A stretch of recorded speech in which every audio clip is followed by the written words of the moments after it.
Yes.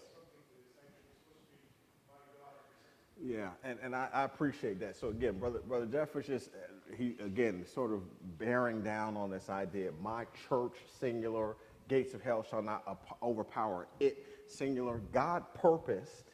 What this helps us to understand is that God purposed one design or one pathway to save man. Period. And that is called the church. He called that domain church. Ecclesia, called out. That's what he called it. And so this idea, and again, and the other point that Brother Jeff was making is that human reasoning, unfortunately, has sort of taken that idea and twisted it to make then the idea of church being somehow exclusive in a way where it seems like it's trying to sort of, it's almost like a posture of arrogance. But it's not a posture of arrogance. God purposed in his mind, based on his love and grace, that he would save mankind. And he determined one way to do that. And that one way is through the death, burial, and resurrection of his son, period. So we need not, what we don't want is that idea to somehow then be twisted into being, oh, well, they're just trying to be this group over there. And no, it's open to anyone.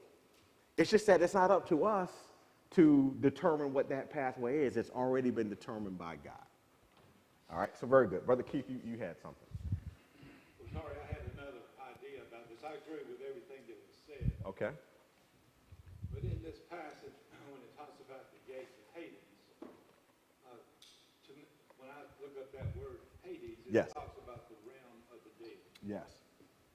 And when you start talking about gates, gates are used for two purposes. One, to keep people in, one to keep people out. Yes.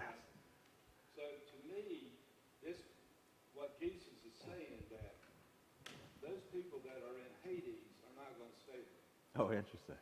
The gates of Hades are not going to be where the church, where you can't get out of that to have another life when this life is over. Yes. That's my understanding. That's it. So no revolving door there, huh? Yeah. Those gates are not going to be shut where those people in there can't get out. Yes. The people that have been saved through the rock, Yes. that Jesus is the Son of God, Yes. that's how they're going to get out of that. And then those gates are not going to keep them in it. Yes, I love that. All right. This is good.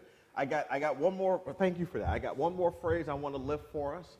It goes into verse 19. So as Jesus continues talking to Peter, and again he's talking to Peter, and he says, "I will give you the keys of the kingdom of heaven, and whatever." Now I'm reading from New American Standard. He says, I will give you the keys of the kingdom of heaven, and whatever you shall bind on earth shall be bound in heaven, and whatever you shall loose on earth shall be loose